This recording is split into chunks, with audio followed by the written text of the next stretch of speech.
ஏன் டேரக்டருக்கு நான் பெரிய அப்ரிசியேஷன் கொடுக்கணும் அப்படின்னு சொல்லிட்டு வந்து பார்த்தீங்கன்னா, இந்த படத்தில் பேசியிருக்கிற அந்த ஒரு விஷயம் வந்து பார்த்தீங்கன்னா ரொம்பவே ஒரு ரிஸ்க்கான ஒரு கண்டென்ட். ஃபெமினிசம் பற்றி பேசியிருக்காங்க. அது மட்டும் இல்லாமல் ஹஸ்பண்ட் அண்ட் ஒய்ஃப் ரிலேஷன்ஷிப்புக்குள்ளே இருக்க அந்த ஈக்குவாலிட்டி வந்து பார்த்தீங்கன்னா பேசியிருக்காங்க. ஆனால் இப்போலாம் வந்து பார்த்தீங்கன்னா ஃபெமினிசம்னா என்னன்னே தெரியாமல் ஒரு சில பேர் வந்திருக்காங்க. உமன் ஃப்ரீடம்னா என்னென்னு தெரியாமல் ஒரு சில பேர் பண்ணுற ஒரு விஷயம் எந்த அளவுக்கு வந்து பார்த்திங்கன்னா ஃபேமிலிக்குள்ளே ப்ராப்ளம் க்ரியேட் பண்ணுன்றது தான் இந்த படம் சொல்ல வந்த ஒரு விஷயமே.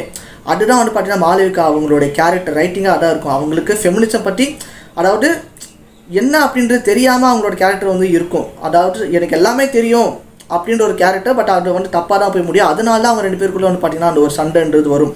அதை மாளவிகா புல்லாக பண்ண விதமாக இருக்கட்டும், அண்ட் டேரக்டரை அது வந்து கொஞ்சம் அப்படி இப்படி ஏதாச்சும் ஒரு மிஸ்டேக்காக ஒரு டைலாக் டெலிவரிலையோ இல்லை ஒரு சீன்லேயோ ஏதாச்சும் கன்வே பண்ணியிருந்தான்னு வைங்களேன், இப்போ இது வந்து ஒரு பெரிய கேஸாகவே வந்து மாறி இருக்கும். எப்படி இந்த படத்தில் வந்து இவங்க வந்து இப்படி சொல்லலாம் அப்படின்னு சொல்லிட்டு. பட் அதெல்லாம் இல்லாமல் ரொம்ப பர்ஃபெக்டாக என்ன சொல்லணுமோ அதை வந்து எப்படி ஆடியன்ஸ் கிட்ட சொன்னால் ரீச் ஆகும், என்ன மாதிரி சொன்னால் பிரச்சனை இல்லாமல் அது வந்து ரீச் ஆகும் அப்படின்னு சொல்லிட்டு கரெக்டாக ஜஸ்டிஃபை பண்ணி வந்து பார்த்திங்கன்னா அவர் வந்து கொடுத்துருக்காரு.